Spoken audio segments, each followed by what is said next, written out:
I'm Emily Lawson. That morning, just as I was about to call my mom to wish her a happy birthday, I received a message from an old neighbor. Did you know your house has just been transferred to someone else's name? I froze. The old three-story house where I had spent my entire childhood caring for my sick mother, the house I had given up a scholarship to stay behind and help my father, had been sold without a single word to me. No message from my parents. No consultation. Not even an apology. Just silence followed by a flat statement, "You don't need it anymore." Have you ever been erased from someone's life as easily as crossing out a line on paper? If you've ever felt that kind of abandonment, I'd love to hear your story in the comments. And don't forget to like and subscribe if you want to follow this journey to the very end. Because after that message, I came back. Not to reclaim the house, but to buy the entire town. Maple Hill is a small, quiet town nestled deep among hills blanketed in red maples and old oaks, where everyone knows each other's name, and every secret is buried beneath polite nods. The house I once called home sat at the top of a winding hill on Chestnut Street, a white-painted three-story Victorian with a curved porch and a rose garden in the back. It had belonged to my grandparents before being passed down to my parents. That's where I grew up, with the smell of apple pie in the oven, the creak of floorboards in winter, and summer nights listening to cicadas sing on the roof. There wasn't much laughter in my childhood. When I had just turned 14, my mother, Linda, was diagnosed with a heart condition. Not severe enough to keep her in the hospital, but serious enough to turn me from an honors student into the family's full-time cook, part-time nurse, and the one who answered the phone when my father was out at the auto shop. My dad, Charles, was a quiet man who often avoided anything remotely emotional. I didn't blame him, at least not in those early years. He never said, "I love you," but I used to think he showed it in small ways, like saving me the last slice of pie or teaching me how to change a spark plug in the dead of January. I had once been awarded a full scholarship to Columbia University. When the acceptance letter arrived, I screamed in the kitchen, tears streaming down my face, clutching that paper like it was my ticket to a brand new life. My mother sat in her chair and smiled faintly. My father said just one sentence, "Who's going to take care of your mother if you go?" I didn't go. I told the school I would defer for a year. That year became 2. Then 3.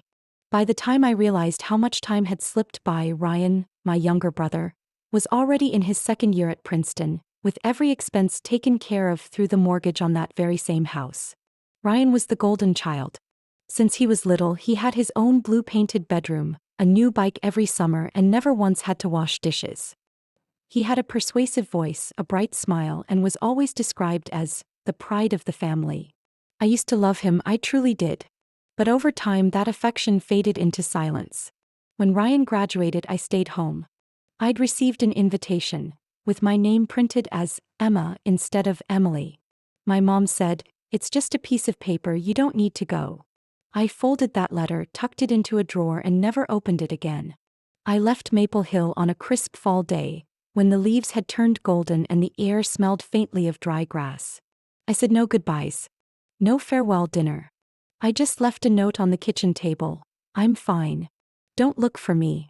Then I got on the earliest bus to New York City, carrying one suitcase, a tiny bit of savings, and a copy of my high school transcript I didn't think I'd ever need. New York wasn't easy, but I never once thought about turning back. I waited tables through triple shifts, took finance certification classes by day, did freelance Excel modeling for a tiny firm in Queens by night. I barely slept, lived off microwave noodles, but every time I looked up at the skyscrapers, I felt something close to hope, even if it was faint. For nearly a decade, my family never called me on the right day. No birthday cards, no phone calls, not even a message. One year I tried sending Ryan a gift, a Mont Blanc pen I saved up all month to buy. He never replied. My mom sent me a voice message instead, "You don't have to play nice to make up for the past." I never told anyone why I turned down Columbia. Not until I worked in investment analytics and met Shanice, the only colleague who ever asked, "Why does kind Emily live like she owes the world something?" I didn't answer. I just smiled and kept working quietly and diligently. I started investing in abandoned plots of land in the suburbs, some listed for less than a used scooter. The first property I bought was an old warehouse that used to be my dad's auto shop, foreclosed due to unpaid taxes. I wasn't thinking about revenge. Not back then. But when I saw the legal transfer of ownership on the house I once protected with every piece of myself, I knew that feeling of loss had morphed into something else. It wasn't grief anymore. It was a quiet vow. They sold my past. So I decided I'd buy their future. I'm not sure when exactly I began to change. Maybe it was that Tuesday night, sitting in my cramped 7th-floor apartment in Brooklyn, staring out at the blurred lights through the window, holding a cup of instant noodles while my computer screen blinked the final line of a financial report. Or maybe it was the first time I heard a new voice in my head, the part of me that used to stay silent now demanding a choice, a rebuild, a different path. I worked at a private investment analytics firm, advising small real estate transactions in outlying areas. It wasn't glamorous, no multi-million-dollar deals, but it taught me how to read every line of capital flow, every mortgage contract, every forgotten crevice of distressed properties. I earned my real estate certification, researched zoning maps by myself, tracked auctions of public land, and watched for properties seized due to back taxes. By day I met clients, analyzed risks, and wrote reports. By night I enrolled in an online MBA program through a small university in Connecticut. With scholarship money and extra freelance gigs, I paid my tuition one semester at a time. I never missed a single class. While classmates posted selfies from international conferences, I typed essays on the subway at midnight. I wasn't doing it to prove anything to anyone. I did it because I didn't have another choice. If I didn't rebuild my life, who would? The first piece of land I purchased was an abandoned lumber storage lot next to the train tracks, once part of Maple Hill's old construction supply chain. It had been left to rot after its parent company went bankrupt, seized by the bank and quietly listed at auction. I recognized the address the moment I saw it. I submitted my offer within 2 hours. I used the name of a limited liability company I formed, Renaissance LLC. No one in Maple Hill knew who really owned it. I wanted to keep it that way. No headlines. No negotiations. Just cash and contracts. Over the next 3 years I kept acquiring land around the town. An old gas station, a closed cafe that used to be a teenage hangout when I was in high school, a row of empty storefronts the bank was eager to write off. Each deal was a piece of memory reclaimed. And no one in town suspected a thing. One late afternoon in early spring, just after I wrapped my last meeting of the day, my phone rang. It was an unfamiliar number, but I recognized the area code right away. 607. Maple Hills region. I picked up. A deep, firm voice introduced himself. "Hi, this is Jonathan Craig, real estate agent based in New York State. I'm representing the town of Maple Hill in a special transaction. They're preparing to sell the old downtown district, including the old town hall, the post office, and the adjacent park." I sat upright. "Could you explain further?" "They're offering full development rights for the downtown area to private investors. Apparently, the town's facing financial strain and needs to trim public spending. I reviewed the records and noticed that your company, Renaissance, already owns several nearby properties. They're wondering if you might be interested." I didn't answer right away. My heart was pounding, but my voice stayed even. "I'll need the site map and valuation specifics. I'll send them today. But we'll need a quick response. They want to finalize this within 2 weeks. I'll call you back in 3 days." I hung up and sat motionless for nearly a minute. Maple Hills downtown. It was the heart of the town. The place I used to bike past every morning to school, the site of weekend fairs, the post office where my mom helped me send letters to my grandparents. The stone bench where I once cried, holding Columbia's letter, while no one asked if I'd be going. I scrolled through the planning software on my computer, entering the data. With the right redevelopment, that location could become a hub for tourism, heritage, and commerce. The perfect fit for the booming domestic travel market in the post-pandemic world. Every parcel I had acquired over the years now formed a complete circle, and at the center was the missing piece. I hit print. The paper came out with a map of a small town that had once turned its back on me. And now it was being listed for sale, as if no memory had ever existed between those bricks. I stared at the map and whispered to myself, "Fine. If they want to sell memories, then I'll buy them. But not to preserve them, to change them forever." It took me 3 nights to complete the proposal. My Brooklyn apartment had never felt so quiet. Just the wind slipping through the window and the soft glow of the screen reflecting on the digital map of Maple Hill. A town that was once my roots, once my grief, and now the most emotionally charged investment equation I'd ever decided to solve with both heart and logic. The downtown area was divided into 4 main sections: the Old Town Hall, Maple Square Park, a row of townhouses across the main street, and a bus station that hadn't operated in over 5 years. I proposed a full revitalization, a cultural tourism commercial complex built to preserve the town's legacy, featuring a local heritage museum, cafes, vintage-style inns, and a weekly open-air market modeled after traditional rural fairs. I submitted the investment proposal through EL Renaissance, accompanied by a sustainable economic redevelopment plan. A week later, the town council approved it with 5 votes in favor, 1 abstention. I never attended any of the meetings. All communications went through legal counsel and company representatives. They only knew me through stacks of documents, detailed spreadsheets down to every street lamp, and a slanted signature at the bottom of each agreement. But the plan would never have worked without someone who truly understood the rhythm of Maple Hill. I thought of Darlene Campbell, the neighbor who used to live behind my childhood home, a widowed woman who raised 2 sons by selling pies at the local market. She was the only one in that town who ever asked me, "Are you okay?" on a quiet morning after I found out I had to defer college. I found her on Facebook. Her profile picture was a traditional apple pie set on a rustic wooden table with a caption that read, "Memories still smell sweet."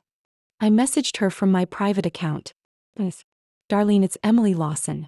I'm looking for someone who understands Maple Hill, someone with a strong heart and hands that know how to preserve old values. Do you have time for a Zoom chat?" She replied in under 5 minutes. "Emily, is that really you? I still remember the little girl who helped me rake leaves every autumn. Call me. I'm waiting." The call lasted 2 hours. I walked her through the redevelopment plan, every component, every detail. She didn't interrupt once. Just nodded occasionally, eyes misting over when I mentioned the brick wall behind the old cafe, the place I used to sneak off to after getting unfairly scolded by my mother. "And what would you think about managing this project?" I asked, my voice steady but slow. Darlene sat quietly for a moment. "You know I don't have fancy credentials," she said. "But if you trust me, I'll stand with you. Not for the money. Because this town needs it. And you need to see it through, don't you?" I nodded even though she couldn't see me. "I need someone who can look at a brick and see its worth. Not everyone can do that." We started with the smallest things. I handed full operational authority for the local project to her. She was the only person in town who knew who I really was, and she promised to keep it that way. I didn't need anyone knowing Emily Lawson was behind EL Renaissance. Not yet. I hired engineers from Albany, architects from Buffalo, and brought in a design team specializing in historical restorations. None of them had ever set foot in Maple Hill before, but after reading the material I prepared, full of old photos and handwritten notes on every corner of the town, one of them said, "You're not just investing. You're trying to revive a memory." We restored the old bus station, kept the weathered wooden sign, added vintage-style lanterns, and repaved the lot using stone from a local quarry. The town hall became an information center and community hall. The row of townhouses across the street would soon house a cafe, a bakery, a second-hand bookstore, and an art gallery managed by local artists.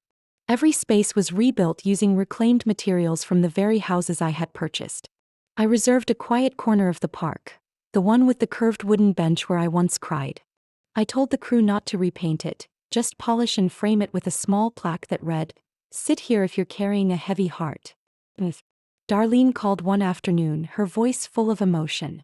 "You're doing something this town never even dared dream of. And you're doing it with quiet kindness. I'm proud of you, Emily." I returned to the town. In a rental car, sunglasses covering most of my face, I watched as the tires rolled slowly across the old brick road. No one recognized me. I was a stranger inside my own memories. But I didn't feel alone.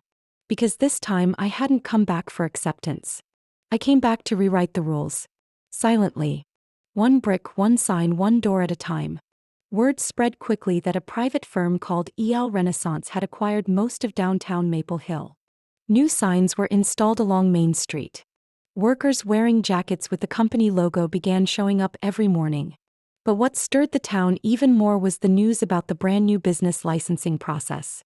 No more backroom handshakes, no more favors for old friends. Anyone wanting to open a shop, run a business, or renovate property in the revitalized district had to file directly with EL Renaissance's local office. I heard that my parents, Charles and Linda, showed up at the town commission the following Monday, carrying plans to reopen their old diner, which had been shut down 3 years ago for health violations. I wasn't surprised. They always believed Maple Hill was their backyard, and that everything here would eventually fall back under the family's name. But this time there were no familiar faces at the desk. The woman who greeted them was Anna, a recent urban planning graduate I'd hired from Syracuse, professional, direct, and not easily swayed. "We need to revisit our old license," my mom said, voice teetering between entitlement and urgency. "This diner is part of the town. We have every right to bring it back." Anna nodded and pulled a folder from the drawer. "The diner is located within the commercial district being redeveloped by EL Renaissance.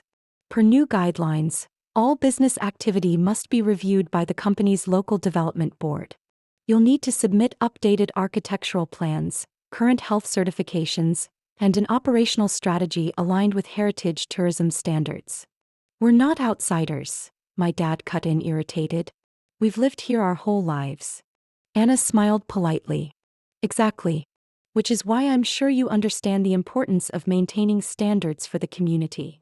Their application was returned the same day for lacking nearly all required documentation. I wasn't there, but Darlene filled me in during a phone call that evening.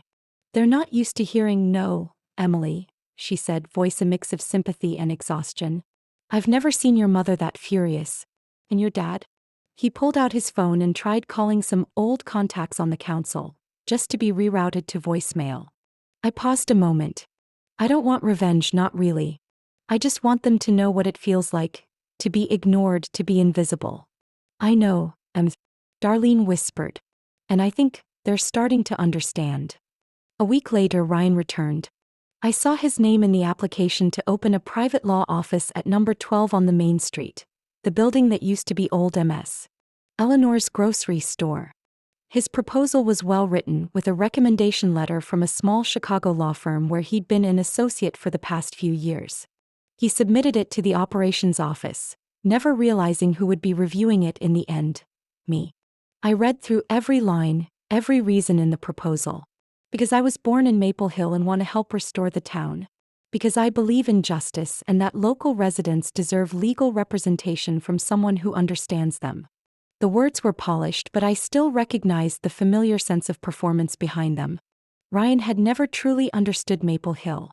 To him, the town was just a backdrop to dress up his resume, like when he bragged about a simple childhood in rural America in his Princeton application, while I was the one mowing lawns and scrubbing the kitchen every Saturday afternoon. Anna responded to Ryan's proposal with a request for additional documents: a community support plan, a commitment to contribute to the town scholarship fund, and proof of legal practice certification in New York State. Completely reasonable. But I knew Ryan wouldn't appreciate being asked to give before getting something in return. That evening, Ryan called Ms. Darlene, who was currently coordinating the sidewalk paving team. "Do you know who's behind this EL whatever company?" Ryan asked. "Everything's locked down tight. No one knows who's in charge. Probably someone who doesn't need to be seen." Darlene replied calmly. "I heard the company's based in New York. You think it's some outsider coming in to take over the town?" "Could be," she interrupted.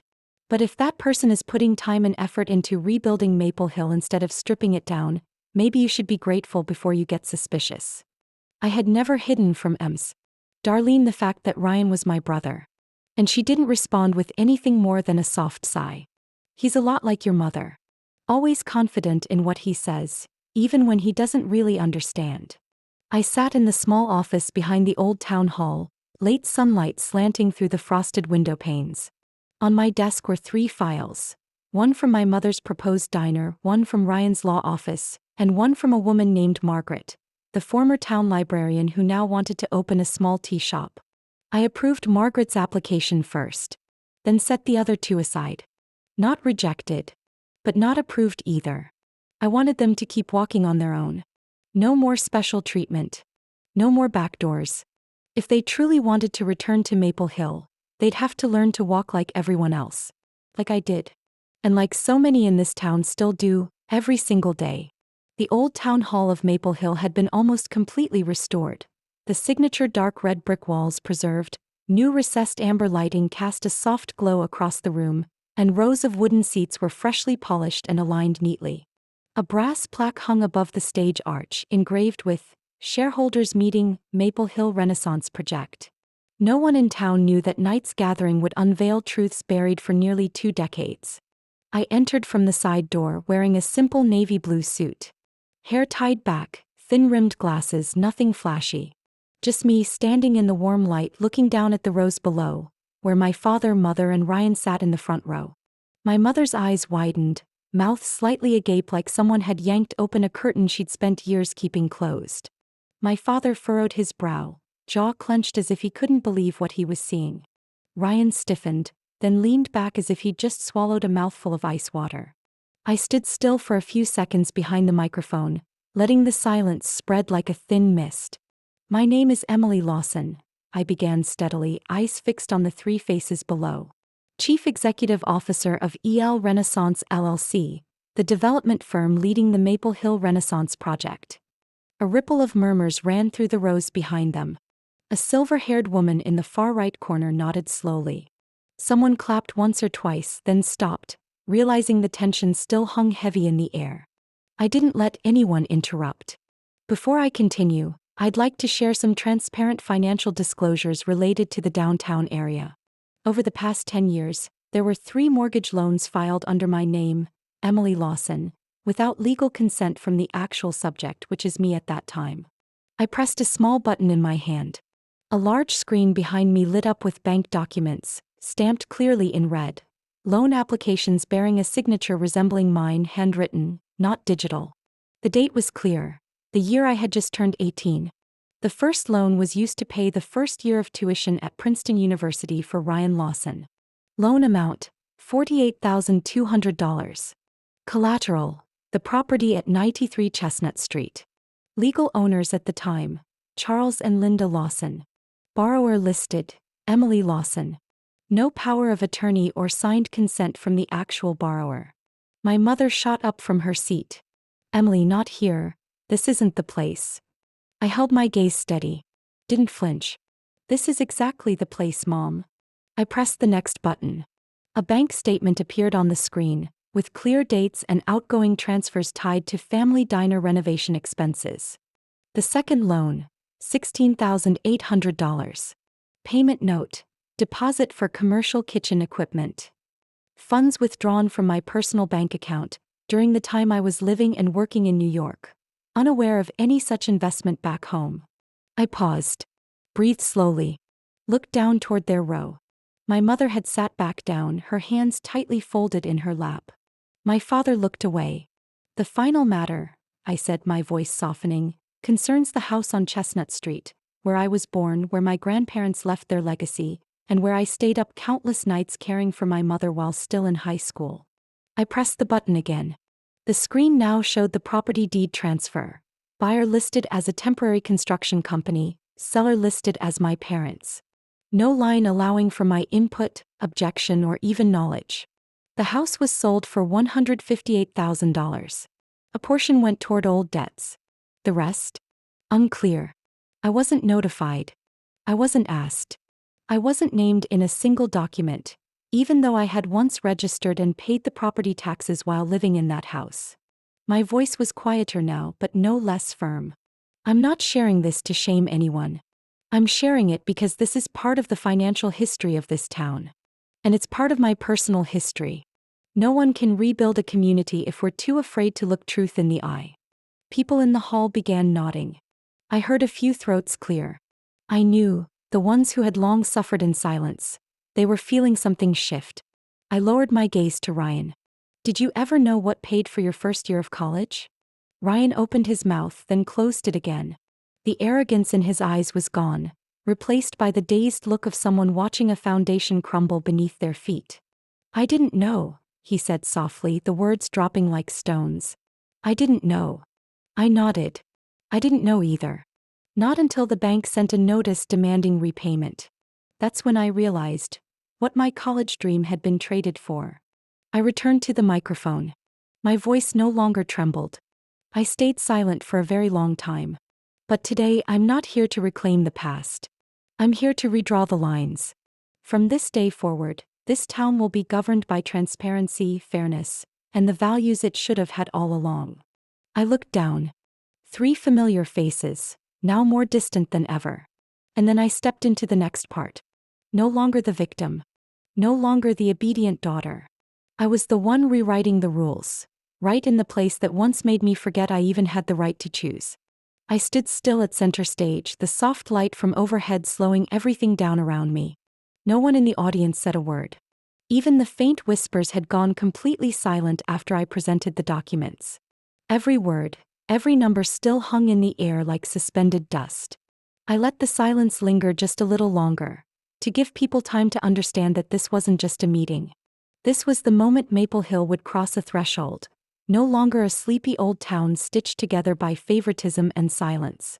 I spoke again, not loudly but with clarity in every word. I know some will think I did all this out of revenge. But in truth, what I'm doing is restoring order.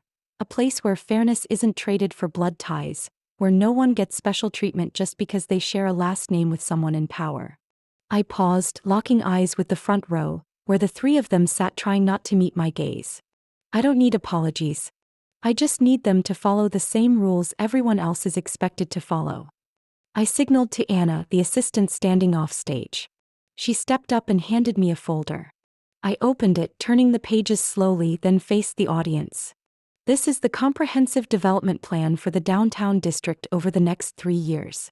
It includes 7 sectors: culture, commerce, lodging, community, education, agriculture, and recreation. All businesses or individuals wishing to operate or use space here must submit a full application through the EL Renaissance Review Board. I walked down a few steps as I continued. No preferences. No exceptions. No shortcuts. My eyes landed on my mother. She looked up at me, her eyes glistening. Her voice was hoarse as she spoke. "Emily, we're family. You can't treat your parents like this." I stopped on the last step, just a few feet from her. But that distance, however short, still felt like an impossible divide. "Family," I repeated. "Then can you tell me, when is my birthday?" She froze. The room seemed to freeze with her for a few seconds. I didn't break eye contact. Her lips started to move, searching for a way out. My father stared down at the floor. Ryan turned his head away, hands clenched tightly in his lap. "I'm not asking a hard question," I continued, my tone gentler. "I just want to know if the people who once called me daughter ever remembered the simplest thing about me." No one answered. I took a step back, turned toward the stage. That's why the new system was created. No more special rights. No one walks through the back door just because their last name is Lawson. From today on, everyone is equal. Including my own family. I nodded to Anna. She began distributing folders to the audience. Inside are detailed instructions for submitting business license applications, renovation proposals, or event requests for the downtown district. The deadline is the end of this quarter. Anyone who does not comply will be removed from the revitalized zone. My mother stood, tears streaming down her cheeks, her voice cracking. "Emily, I know I was wrong. But you can't just ignore blood, family. We're your people." I looked up toward the tall window panes at the back of the hall. Family is when people remember you, care for you, stand with you when it matters. Not just when they want something. If all we share is blood and none of that, then it's just a lineage. Not a family. My mother sank into her seat, shoulders trembling in silence. I walked off the stage without another word. Anna carried on with the remaining agenda, professional and composed. As for me, I walked down the corridor behind the hall, where afternoon sunlight streamed through the narrow window, casting long shadows across the old yellow tiles. I paused for a moment. My heart wasn't light, but it wasn't heavy the way I expected either. I didn't feel triumphant. Just a strange calm that came from seeing things put in their rightful place. From knowing that justice was no longer an empty promise, but had finally taken its place in a room where I once was nothing more than a forgotten shadow. Just as I stepped off stage, thinking the meeting would quietly come to a close, a voice rang out from the middle rows, clear and firm, carrying something that made the whole room freeze. There's one more thing, she said, then stood. I recognized her instantly, Violet Monroe, a woman in her 40s, lifelong resident of Maple Hill, once an administrative clerk at the town's legal office, now running a small print shop near the Central Park. Violet wasn't the type to speak in crowds, much less seek attention. So when she rose, all eyes turned her way. I used to work in the city office handling property records, Violet continued, gripping a thick set of documents inside a brown leather binder. And I was one of the people who witnessed how the Lawson family, specifically Mr. Charles and Mrs. Linda, used their influence to illegally transfer public land to close friends, drive down rental prices for construction workers, and pressure elderly residents who didn't have legal support. A wave of murmurs rippled through the room. Chairs shifted. Whispers quickened. My mother snapped her head around to stare at Violet, while my father gripped the edge of his seat so tightly his knuckles turned white. I still have the signed statement from Mr. Glenn Davis, the man who once owned the land north of the park, Violet went on. He filed a complaint saying he was pressured to sell his land for 1/3 of its market value, after being threatened with denial of a permit to repair his house unless he agreed. And the person who signed off on that deal was Mr. Charles Lawson. I remained quiet in the hallway, not stepping in. I'd heard pieces of that story before, back when I was 18, when Mr. Davis, an old man with silver hair and eyes that always seemed misty, used to give me apples every fall, suddenly left town without saying goodbye. And Mrs. Linda, Violet said, turning to face my mother, received funding from the state's historical preservation grant, but none of it was used for public benefit. The expense reports didn't match and the investigation was quietly closed, internally. I know. I kept the detailed records. My mother sprang to her feet, her voice barely holding together. You're making things up. Everything we did was for this town. For the town. Violet raised her chin. Then what about Ms. Trudy, the blind woman at the end of Willow Street, who had her water line cut off for 3 months because she wouldn't sign the property transfer? I had to file 3 petitions to get it reconnected. If it weren't for the volunteer group, she wouldn't have survived that winter. My mother had no reply. My father stayed silent, staring straight ahead as if he hadn't heard a thing. Ryan bowed his head, fingers laced together, all confidence drained from his face. I stepped back onto the stage, not holding a mic, simply standing in front of the screen and opening one final slideshow. The display lit up with photos of personal belongings. An old Seiko watch with a scratched face. My high school graduation gift from my grandfather, once kept in my bedroom drawer, gone since I still lived at home. A brown leather diary with scribbled purple ink on the first page. Emily, age 12, secret, do not read. The last page had been torn out. I'd found it in a pile of old books at a Brooklyn flea market, marked $2.50. The next image was a wine-colored wool scarf, hand-knitted by my grandmother when I was 16. I once thought I'd lost it during my first apartment move, until I saw my mother using it to wrap a jar of blueberry jam as a gift for a guest. I spoke slowly, my voice soft like early autumn wind. I gathered every little thing that had once been deemed insignificant. Things no one cared about, taken away as if they held no memory. I sold most of them at old markets, online, or to collectors. Every cent I earned became the seed money for EL Renaissance. I turned back to face the room. Every brick of this town has been rebuilt with pieces of what was taken from me. Not for revenge, but to prove that even the smallest thing, when respected, can become a strong foundation. I said nothing else. The screen faded to black, casting a gentle shadow across the stage. The room remained still. But it was no longer the awkward silence from before. It was the silence of people beginning to realize that everything they once took for granted, family, control, entitlement, had now been flipped, exposed under the soft but unyielding light of truth. The meeting ended. People quietly filtered out, different from how they had come in. No more side glances, no more condescending nods I had grown used to over the years. Instead, as I stepped down from the stage, I heard someone whisper behind me, "That girl, she really did it." I walked down the wooden corridor, my heels tapping softly with each step. At the end of the hall, I saw Ryan waiting. Light from a tall window spilled across his face, and I saw in his eyes no more avoidance. "Emily," he said low and slow. I. I'm sorry. I stood still. He swallowed, then went on. I really didn't know they used your name for those loans. I didn't know the house was sold under those terms. I just thought it was all handled by mom and dad like always. I didn't speak. Ryan exhaled. I know an apology doesn't change anything, but I want to make things right. I don't want to be on the other side anymore. And you think this side is easier? I asked, not accusing, just honest. No, Ryan shook his head. But for the first time, I see that you're someone I should have been listening to all along. We stood like that in the quiet of the late afternoon light. No longer two kids who fought over the TV remote. No longer the golden son and the forgotten daughter. Just two people trying to relearn how to understand each other without a third party in the way. I placed a hand on Ryan's shoulder. Said nothing. He nodded slightly, like a silent promise. But as I stepped out of the corridor, my foot hadn't yet touched the edge of the porch when I saw her standing there. My mother, beige silk dress, expensive purse looped over her arm, and that familiar look in her eyes. Part pleading, part calculating. Emily, she said, her voice noticeably softer. Can we talk privately? I didn't look away. About what? She glanced around, then lowered her voice. I know things have gone too far. But you can't let the family name fall apart like this. Meet with my lawyer. We can work out a settlement. I'll return any assets you want. Just withdraw some of the filings and announce that. No, I cut in. There are no more deals. I'm not someone you can negotiate around anymore. Her face twitched slightly, but she forced a gentle smile. But I'm your mother. I met her eyes. You're the one who said, don't expect too much from family.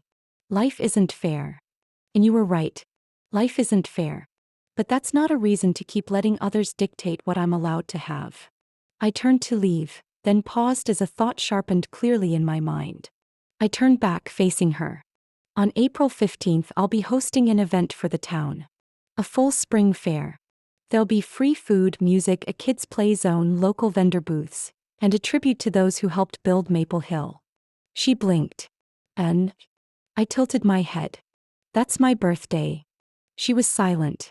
I continued, soft but firm. Anyone who remembers that date is invited. I left her standing there on the red brick porch, under the fading light of a late winter afternoon.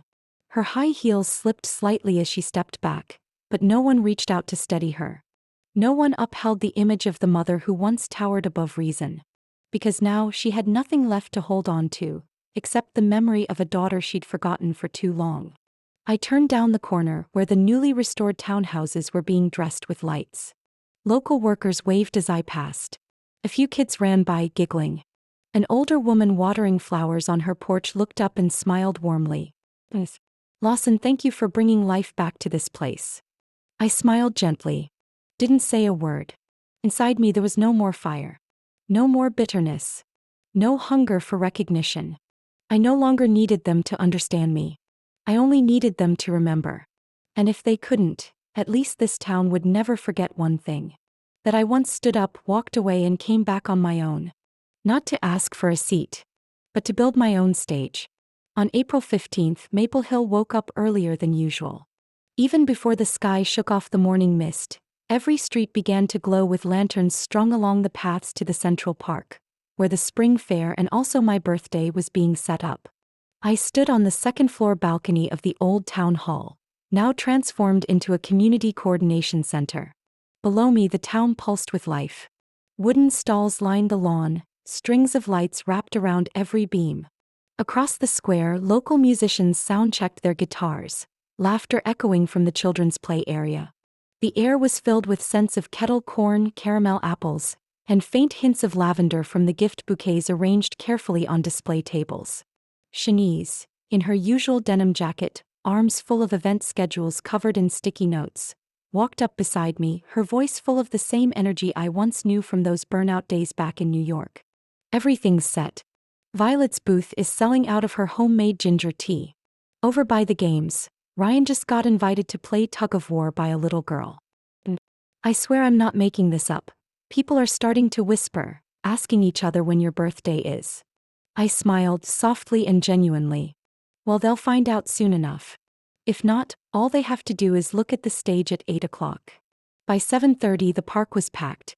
From elderly folks in knitted cardigans sitting on benches, to children chasing each other under golden string lights, to shop owners who had once been victims of favoritism and discrimination, now standing as honored participants in the festival. I walked around, shaking hands with each person, thanking every elder, every construction worker, every single mom who had once been denied a business license for being unsuitable for the town's image. They remembered me, not because of who my parents were, but because I had listened when no one else did. I hadn't dismissed them as if they were invisible. When the clock struck 8, I stepped onto the stage with soft lighting behind me and gentle acoustic music playing through the speakers. The park fell silent faster than I expected. All eyes turned toward me. I held the mic, no notes in hand. Every word came from the heart. Today is special. Not just because spring is returning, not just because our town has come back to life, but because today is the day I was born. Applause broke out, followed by cheerful whistles from the kids in the front row. I used to think birthdays were small, forgettable things, unnecessary in the lives of busy people. But it turns out what makes a day truly meaningful isn't gifts or wishes. It's presence. I looked to my left, where Violet sat next to Shanice. They smiled at me, eyes glistening. Then I looked to the front right, where Ryan was walking up with a large birthday cake. Simple white frosting, lavender trim, and a handwritten message in soft purple. Happy birthday, Emily, April 15th. I caught my breath but didn't let emotion overwhelm me. Thank you, I said as Ryan handed me the cake. He nodded, saying just loud enough for me to hear, I remember now. And I won't forget again. I turned back to the mic, my voice steady. Family, I said, scanning the crowd, isn't just the place you were born into. It's the place where people choose to remember you. Remember when you need to be heard. Remember when you're silent. Remember the day you were born, not out of obligation but because they truly care. Applause followed, building gently like a soft wave across the audience. And today I want to remember each and every one of you. Because your presence is what brought this town back to life. Because you didn't turn your backs when I returned, not as someone's daughter but as myself, Emily Lawson, someone who was once forgotten, and is now remembered. I set the mic down. Violet came up and handed me a white daisy. Shanice lifted her camera, snapping a photo as Ryan cut the cake and playfully smeared frosting on my nose, just like the kids down below who were cheering and laughing. My parents didn't come. No flowers. No message. But I no longer searched for them in the crowd. As I realized, I wasn't missing anyone anymore. Everyone who needed to be here was here. No one was forced to love me because of blood ties. They chose to stay, to remember, and to help me rebuild something I had once spent so long trying to believe could exist again. As the fair lights dimmed and children's laughter faded into the night breeze, I sat alone on the wooden step beside the stage, holding a piece of leftover cake. My heart was quiet but not lonely. Looking back on the journey from a forgotten child to a woman standing tall in the very place that once pushed her aside, I knew that what mattered most wasn't winning or losing, but learning how to stand up, choosing kindness, and daring to let the past rest in the light of the present. What do you think about my story? Have you ever felt forgotten, dismissed, or had to fight to reclaim your voice in your own home? Share your thoughts below, because someone out there might need to hear your story too. And if you want to keep walking this path with me, through stories that aren't perfect but full of life, about family, forgiveness, and slow, quiet rebirth, follow this channel. There's so much more to come, and I'll keep telling as long as you're still listening.